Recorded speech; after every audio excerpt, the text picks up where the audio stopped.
She hadn't felt the ground beneath her bare foot without bracing for pain in over 2 years. Every movement since the crash had been calculated, guarded, wrapped in carbon fiber and caution. While life rushed past her like scenery from a train window she couldn't leave. On an ordinary Tuesday morning, inside a busy auto shop, thick with the scent of motor oil, rubber, and hot metal, something was about to happen that none of the hype-ed specialists in the world had been able to achieve, and it would bring a powerful woman to her knees.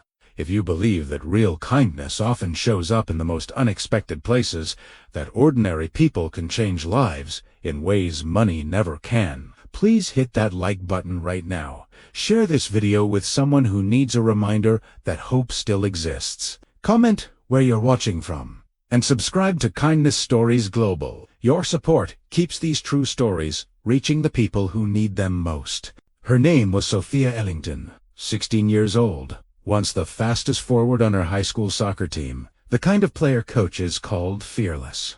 Now she moved slowly, deliberately, leaning on sleek forearm crutches her mother had flown in from Switzerland. The accident had happened on an icy road one winter night. A drunk driver, a sudden spin metal twisting around her left leg. Surgeons rebuilt the bones with plates and screws, but the nerve damage was severe. The message from the best doctors on 3 continents was the same. She might walk with assistance again, but running, jumping, playing those were likely gone forever. Her mother, Isabella Ellington, had built a fortune in biotech and medical devices. When doctors said limited recovery, Isabella threw resources at the problem like weapons, experimental stem cell treatments, robotic exoskeletons, private rehabilitation centers in Germany and Singapore. She refused to hear the word impossible. Money erased waiting lists, flew experts across oceans, bought the newest technology before it hit the market. Yet every small gain plateaued. Sophia could stand, could shuffle short distances with help, but the dream of walking freely again slipped further away with every disappointed follow-up appointment. That morning, they were only at the auto shop because Sophia's adapted SUV needed a custom ramp adjustment. The luxury dealership had outsourced the work to a small local garage known for meticulous detail. The owner mechanic was Caleb Morrow, a quiet single father who raised his 9-year-old son, Noah, in a modest apartment above the shop. Years earlier, Caleb had been an avid trail runner until a scaffolding collapse at a construction site shattered his right ankle and severed tendons. Doctors gave him the same grim prognosis they later gave Sophia. He never ran competitively again, but through stubborn, patient work, he taught his body to move with confidence once more. No fancy equipment, just time, persistence, and learning to listen to his own limits. When Sophia carefully stepped down from the SUV, supported by her mother and the crutches, Caleb looked up from under the hood of another car. Something in the way she shifted her weight, the guarded tilt of her hips, struck him like recognition. He wiped his hands on a rag and finished the ramp installation in silence. But when Isabella moved to help Sophia back into the vehicle, Caleb spoke up. "Ma'am, Miss Ellington, would you mind if I tried something? Just for a minute." Isabella's first instinct was cool dismissal. This man had grease under his fingernails and a faded work shirt. She had consulted neurosurgeons with no Belleville research. Still, Sophia looked at him looked and gave a small nod. "It's okay, Mom. I want to try." The other mechanics in the shop slowed their work, sensing something delicate in the air. Isabella stepped back, arms folded tightly, every instinct screaming to protect her daughter from another disappointment. Caleb didn't promise miracles. He knelt, gently examined the fit of Sophia's brace, and asked her to describe exactly where the pain and weakness lived. Then he guided her through tiny shifts of weight, slow transfers from crutch to foot, encouraging her to feel the floor instead of fighting it. He spoke softly about muscles that had forgotten their job, about trusting the body to remember when given time instead of force.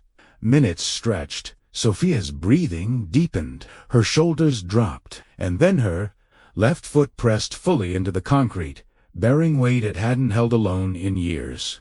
A small step forward followed, tentative, shaking, but hers. No brace locking, no crutch. "Just there!"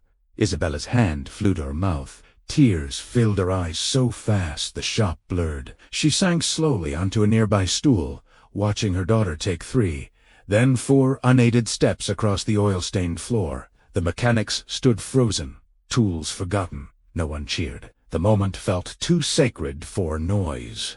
If this story is already moving you, please hit like. Share it with someone going through a hard time, and let us know in the comments where you're watching from. We'll be right back with part 2 because the real transformation was only beginning. We left off in that quiet auto shop, where a teenage girl who hadn't walked freely in 2 years just took her first unsupported steps, guided not by cutting-edge technology, but by a single father who understood her pain from the inside.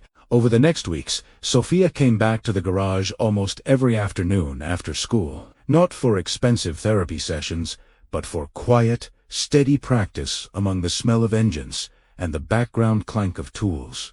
Caleb never charged a penny. Between customer jobs and picking Noah up from school, he cleared a corner of the shop, laid stone mats, and worked with her on balance, strength, and most of all, trust. There were hard days. Days when Sophia's leg buckled and she hit the floor, tears of frustration spilling over. Days she wanted to quit, convinced her body had betrayed her for good.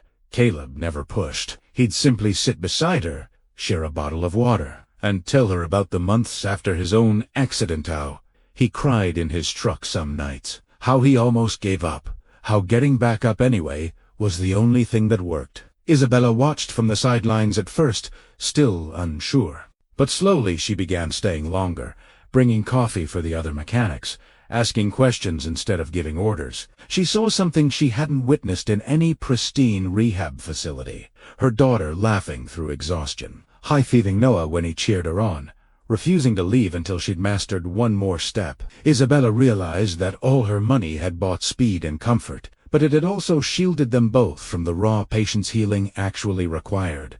Sophia's progress was slow and uneven, no overnight miracle, just real, earned ground. The heavy brace became lighter. Short walks turned into laps around the shop. One day she kicked a soccer ball gently across the concrete, and the sound of it echoing off the walls made everyone stop and smile. Isabella Chen's, too. She started funding community physical therapy programs anonymously, making sure kids without resources got the same long-term support Sophia was discovering. She spent evenings talking with Caleb about grief, parenting alone, the quiet strength it takes to keep showing up. For the first time in years, she felt like a mother again, not just a problem solver. Months later, graduation day arrived. Sophia had been selected to give a short speech as class salute. Everyone assumed she'd use her crutches on stage.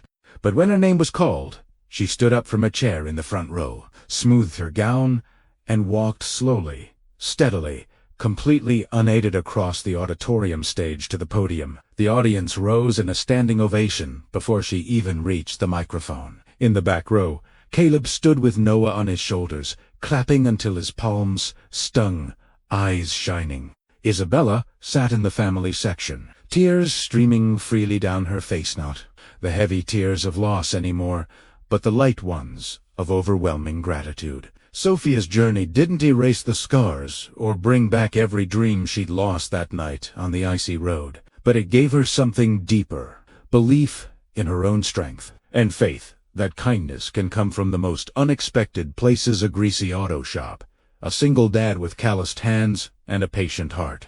If this story touched you, reminded you that hope often arrives wearing work boots instead of a white coat, please hit that like button. Share this video with someone who needs encouragement today. Drop a comment telling us what you would have done if you'd been in Caleb's shoes the day would you have spoken up. And subscribe to Kindness Stories Global with notifications on. Your engagement tells us these stories matter, because sometimes the greatest healing doesn't come from billion-dollar labs or world-renowned specialists. Sometimes it comes from one ordinary person, choosing to care, to stay closer, and to believe a little longer than everyone else. Thank you for watching. See you in the next story.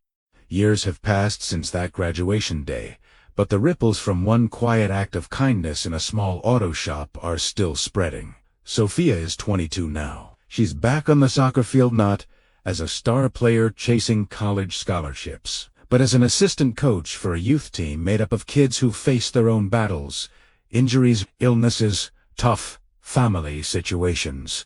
She moves with a slight limp on cold days, a permanent reminder of the accident, but she runs, drills alongside them, shows them how to protect a weak knee, how to build strength without rushing. The kids call her Coach Soph, and when they fall, she's the first one there, kneeling beside them, saying the words Caleb once said to her. "It's okay. We get up together. One more try." Caleb's garage is still open, still busy, still smelling of oil and coffee. Noah is a teenager now, tall and lanky, helping out after school, learning how to listen to customers the way his dad listens to engines on to people. Caleb never sought recognition. He turned down every interview request that came after local news caught wind of the story. But late in the evenings, when the shop is quiet, he'll get a text from Sophia, a photo of one of her players taking their first steps after surgery, or a simple thank you again. He always replies, the same way. You did the hard part. Isabella sold a portion of her company, not to retire, but to create a foundation that funds long-term Noresh rehabilitation programs in small communities. No fancy buildings with her name on them, just grants to local physical therapists, adaptive equipment for families who can't afford it, and quiet partnerships with auto shops, community centers, anywhere real life happens. She sits on the board, but she spends more time visiting the programs, bringing coffee, listening to parents who are exhausted and scared. She tells them what she learned the hard way. Sometimes the breakthrough doesn't come from the most expensive expert. Sometimes it comes from someone who's been broken in the same place and chose to keep showing up anyway. Every year, on the anniversary of the day, Sophia took those first unaided steps across the garage floor. The three of them, Caleb, Sophia, and Isabella, meet for dinner at a little diner near the shop. Noah joins when he can. They don't talk much about the accident anymore. They talk about new goals, new struggles, new small victories. They laugh about how Isabella once thought a mechanic in greasy overalls couldn't possibly help. They toast, quietly, to patience, to second chances, to ordinary people who refuse to look away. If Dee's story spread across these 3 parts has warmed your heart, reminded you that kindness can heal in ways money and medicine sometimes can't, please do one last thing for us. Hit that like button. Share this video far and wide with anyone who needs hope right now. Drop a comment telling us what you would have done if you'd seen Sophia struggling that day. Would you have spoken up like Caleb did? And subscribe to Kindness Stories Global with notifications turned on so you never miss the next story. Because the truth is, we all walk through life carrying invisible brasses, pain, loss, fear. And sometimes the person who helps us take the next step isn't wearing a white coat or holding a clipboard. Sometimes they're just an ordinary person with scarred hands and a steady heart, willing to stand close and believe in us a little longer than we believe in ourselves. Thank you for watching until the very end. You're the reason we keep telling these stories. See you in the next one.